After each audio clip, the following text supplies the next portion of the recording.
Nous sommes là ce matin parce que j'ai une communication, une information à délivrer en direction des usagers, mais en direction des populations sénégalaises. Donc je voudrais vous remercier d'avoir voulu répondre à notre invitation et qui a pour principal objectif de partager avec vous une information. En effet, nous avons notifié ce 13 juillet 2016 à Sonatel la décision numéro 2016-002 portant sanction pour violation du décret numéro 2014-770 du 14 juin 2014 précisant certaines obligations quant au droit à l'information des consommateurs. La dite sanction inflige à Sonatel une pénalité d'un montant de 13 milliards 959 millions qui représente 3% de son chiffre d'affaires pour l'exercice annuel 2015. En vertu du Code des télécommunications, le montant des pénalités est recouvré au profit du Trésor public. Auparavant, permettez-moi de rappeler le cadre juridique qui est à la base de la sanction. L'État du Sénégal a adopté le 14 juin 2014 le décret 2014-770 précisant certaines obligations quant au droit à l'information des consommateurs. Parmi les motivations de ce texte figure la création d'emplois. Au terme des dispositions du texte, les opérateurs doivent prendre les mesures appropriées de dimensionnement de leur réseau de nature à garantir à leurs clients un accès ininterrompu à leur service client commercial ou technique en respectant un taux d'efficacité minimal fixé par décision de l'autorité de régulation des télécommunications et des postes. En outre, l'article 4 et 6 du décret sus-rappelé dispose respectivement: tout opérateur veille à rendre gratuit pour ses clients les appels d'urgence et les appels téléphoniques effectués par ces derniers depuis le territoire national vers son réseau dans le cadre des demandes d'information d'ordre commercial ou technique. Les opérateurs s'abstiennent de facturer à leurs clients les appels que ces derniers émettent depuis le territoire national vers un service téléphonique lorsqu'il leur a été indiqué sous quelque forme que ce soit que les appels à ce service sont gratuits. Enfin, le décret interdit aux opérateurs l'utilisation de tout système de filtrage, qu'il soit logique, physique ou technique, de réception des appels vers le service client commercial ou technique, y compris les automates, notamment les serveurs vocaux interactifs. Cela, je vais peut-être m'arrêter pour vous expliquer. Il arrive très souvent que les clients, pour appeler le service client pour des besoins d'information commerciale ou technique, fassent des heures en attente et sont systématiquement renvoyés vers un film qui les renvoie d'une position à une autre. Ce qui veut dire en résumé que le décret impose aux opérateurs la continuité du service 24 heures sur 24, la gratuité des appels dirigés vers les réseaux des opérateurs dans le cadre de demandes d'information d'ordre commercial ou technique, Troisièmement, l'interdiction d'utiliser tout système de filtrage dans la réception des appels vers les services clients, commerciaux ou techniques, y compris les automates, notamment les serveurs vocaux interactifs.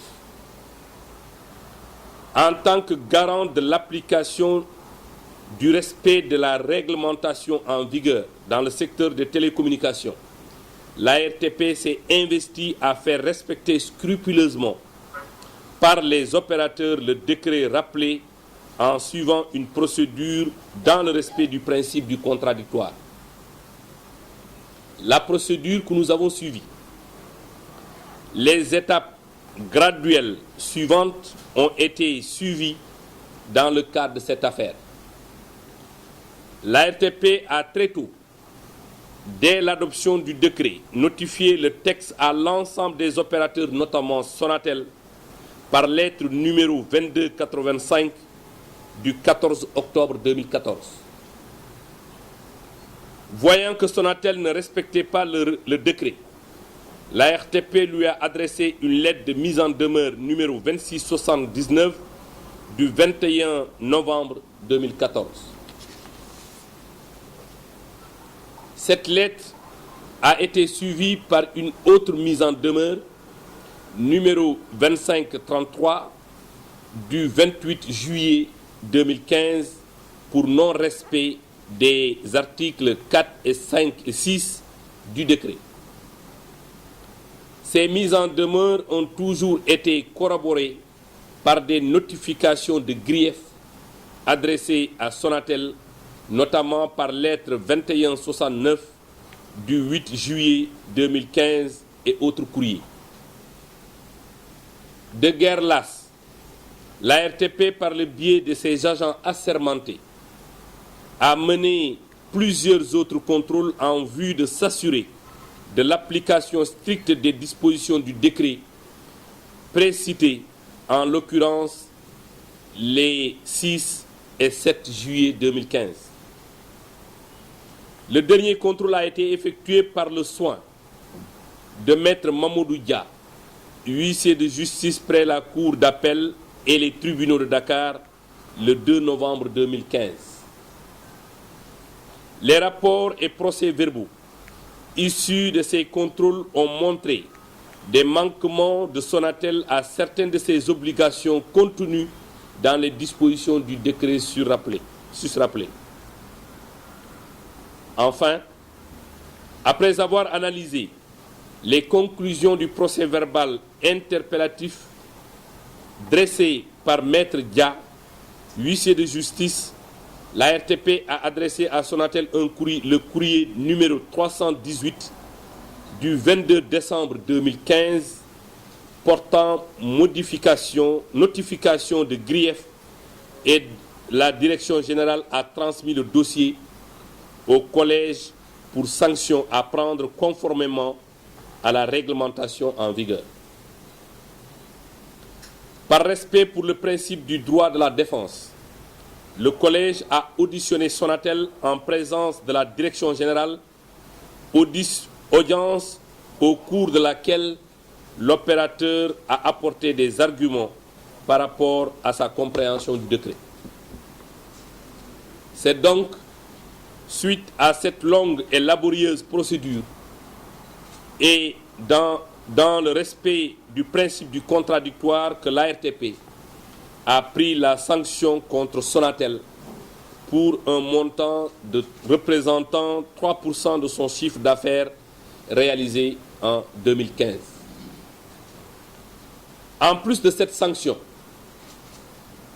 à ne pas confondre, ce que je vais dire n'a rien à voir avec la sanction, mais c'est une information complémentaire que je voudrais porter à votre attention. Nous vous informons que l'ARTP, dans le cadre de sa mission de contrôle, a constaté une énorme différence entre ce que les opérateurs ont déclaré et ce que nous avons réellement trouvé sur le terrain en ce qui concerne les liaisons FH.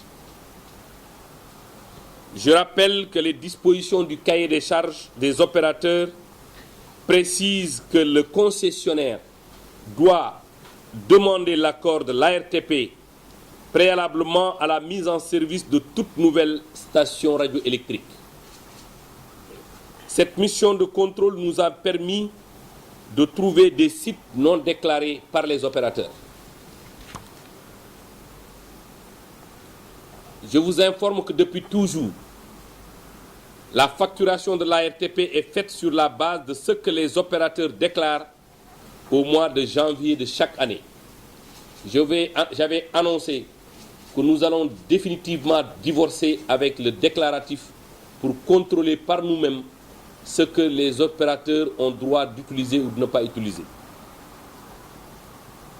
C'est la raison pour laquelle ces contrôles nous ont permis, pour Sonatel, de trouver une différence de 8,9 milliards représentant les liaisons non facturées parce que non déclarées à l'ARTP. Pour Tigo, une différence de 6,6 milliards représentant les liaisons non facturées parce que non déclarées à l'ARTP. Pour Expresso, les contrôles sont en cours et seront terminés avant la fin du mois d'août.